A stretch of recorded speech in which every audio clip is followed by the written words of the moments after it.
Praise the lord. దేవుని నామానికి స్తోత్రాలు. ప్రభు అయిన యేసు క్రీస్తు నామములో మీ అందరికీ శుభాలు తెలియపరుస్తున్నాను. ప్రియమైన సహోదరి సహోదరుడా, భయపడవద్దు, ధైర్యంగా ఉండండి. దేవుని సన్నిధిలో ప్రార్థిస్తూనే ఉండండి. మన దేవుడు ప్రార్థన ఆలకించువాడు. మన పరిస్థితులన్నీ కూడా మార్చగల సర్వశక్తిగల దేవుడు.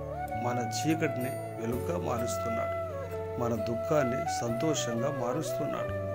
మన అంగలార్పును నాట్యంగా చేస్తున్నాడు. దేవుని వాక్యము ఈ విధంగా సెలవిస్తుంది.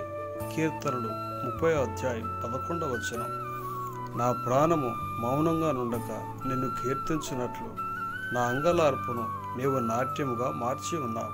అవును సహోదరి సహోదరుడా, భయపడవద్దు. నీ అంగలార్పును దేవుడు నాట్యంగా మారుస్తున్నాడు.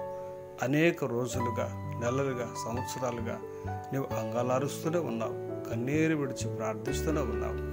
నీ ప్రార్థనకు జవాబు దొరికినట్లుగా నీకు అనిపించడం లేదు. అయితే ఈరోజు నీకు జవాబు వచ్చింది. దేవుడు నీతోనే మాట్లాడుతున్నాడు. నీ అంగలార్పును నాట్యంగా మారుస్తున్నాడు. ఒకవేళ మీరు సేవకులైతే దేవుని స్తుతించండి. ప్రియమైన సేవకులారా, దేవుడు మిమ్మల్ని దీవిస్తున్నాడు, ఆశీర్వదిస్తున్నాడు. మీ అంగలార్పును నాట్యంగా మారుస్తున్నాడు.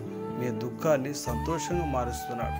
మీ దరిద్రతను కొట్టివేసి గొప్ప ఆశీర్వాదాన్ని మీకు అనుగ్రహిస్తున్నాడు.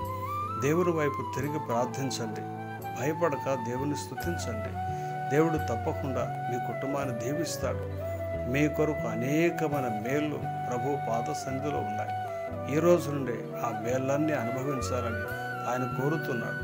తప్పకుండా ఆ మేళ్ళు అనుభవిస్తావు. మీ యొక్క సేవా జీవితంలో ఆశీర్వాదాలు చూచుట ప్రారంభమైంది. మీ దుఃఖాన్ని సంతోషంగా మార్చే సమయం ఆసన్నమైంది. అది ఈ రోజు నుండి ప్రారంభమైంది. దేవుని స్తుతించి ఘనపరచండి. దేవుడు మిమ్మల్ని, మీ కుటుంబాన్ని దీవించి ఆశీర్వదించి కాపాడునుగాక. ఆమేన్.